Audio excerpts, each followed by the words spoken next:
Ang laki-laki talaga. Yung 4 na piraso, 2 kilo.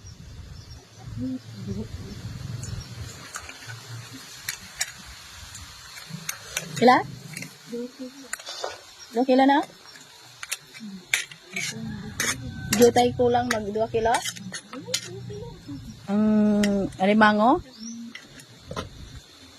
4 na piraso, 2 kilo. 4 na piraso ng alimango, 2 kilo. Kasi ang lalaki ayan ang taba pa. Ay, namiss ko talaga to ha. Pero hinay-hinay lang po tayo. Yan. Nilagyan po natin yan ng gata.